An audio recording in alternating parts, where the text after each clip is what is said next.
on here? Well, the Dodgers, obviously, everybody of the opinion, are at the front of the line for Shohei Ohtani.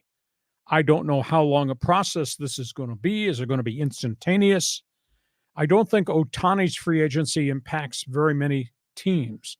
So it's not like he's going to hold up the rest of the line. I think there have been deals already made, and I do believe that deals are going to be made until Ohtani makes his decision. But Ohtani is obviously at the top of the list with Dodger baseball. Brandon Woodruff, perennial all-star workhorse Milwaukee Brewers, was non-tendered. Now, he's going to miss most of 2024 shoulder surgery he had right as the playoffs were to begin. They do creative stuff at Dodger Stadium. They might sign him to a 2-year deal. First year, smaller amount of money. Do the rehab. We take care of you. And they do have a history of helping players through rehab. Second year would be an option. They pick up. He comes back and pitches the second year. They might be the front runner for Brandon Woodruff. Now, we also know that Blake Snell is out there. We've heard the Dodgers are interested in Blake Snell, but a whole bunch of other people are interested. Only caveat there, it's Blake Snell and it's Scott Boras. You're signing one and both along the way. They have open talks with the White Sox about frontline starting pitcher Dylan Cease. I was told that Chicago wants their top minor league catcher, Diego Cartaya. He had bolted through the farm system, but he stalled last year at Double-A, hit like 190, which was a bit of a surprise. But they want Cartaya, and they want one of the hot young pitchers, maybe Michael Grove or Gavin Stone, in a 2-for-1 deal for Dylan Cease. Cease had a 3.85 ERA. He was kind of a mid-rotation guy. Pretty good pitcher. Corbin Burns is out there. That's a tradable commodity from Milwaukee. Now, would they take on the final year of his contract? But they'd have to give up something significant.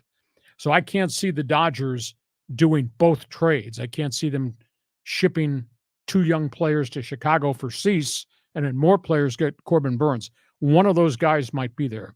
The other guy in the equation is Tyler Glasnow, who had moved to the front of the Tampa Bay rotation, has had a history of injuries, first with the Pirates and then in Tampa.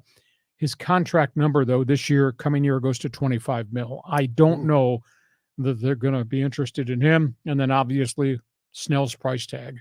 I hear 5 years, $125 million, but that's what Scott Boras is asking. Dodgers historically have never given anybody, any pitcher, a 5-year transaction. So that's where we are. There's going to be a domino. It's going to fall pretty quickly involving the Dodgers, involving one of those pitchers. So item 1 from left field, are they going to sign Ohtani? Is that the guy? And 2, which of the pitchers that I just ran through do you think makes the most sense? Well, clearly they're, like you say, at the top of the list for Ohtani. I still claim that the Giants have a good shot at him. Not too many people are talking about that. No, only the guys doing podcasts with the Giant logo tattooed on their heart. But go ahead.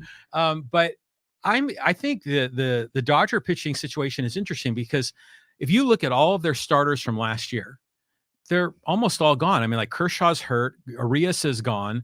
Gonsolin is probably still hurt, right? He's going to miss a chunk of next season. Yeah, and then Buehler, hopefully he comes back. He's a big question mark. So Dustin May won't be back till maybe June. Yeah. But then they do have the plethora of all the other young arms. I mean, There's no doubt that was a pretty impressive group down the stretch. Well, I think we knew about the young arms, and we've all been waiting for them. But all the other, the guys that have been around for a while, they're all question marks or they're gone. So the Dodgers definitely need one, those starters. I mean, Dylan Cease is terrific. I mean, he's a really good pitcher.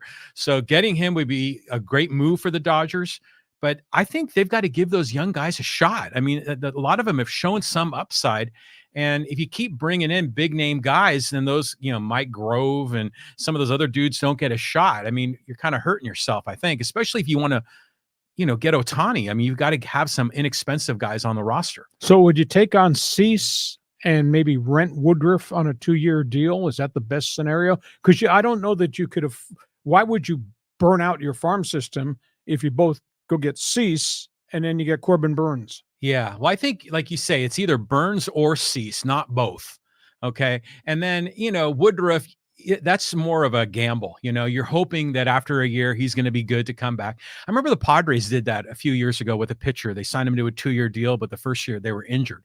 Who was that pitcher? Guy had been with the Red Sox and Angels, Garrett Richards. Okay, that's who it was. Okay, and it didn't work out. No, that didn't work out either. So that's just a long shot. But I think if you had a rotation at the beginning of the year, let's just say Dylan Cease, let's assume Bueller is back, and then you've got Stone, Bobby Miller, and those three, and then Pepio and That's Stone. 4. That's 5. So then you've got something, So I don't think they need to get Cease and Burns and Woodruff. I mean, I think they're just going to get one of those. And you haven't mentioned Kershaw. I do think Kershaw will come back on a 1-year deal, but not till July or something. Post-surgery. Yeah. Okay, so we're tracking Padres and we're tracking Dodgers. Something to look forward to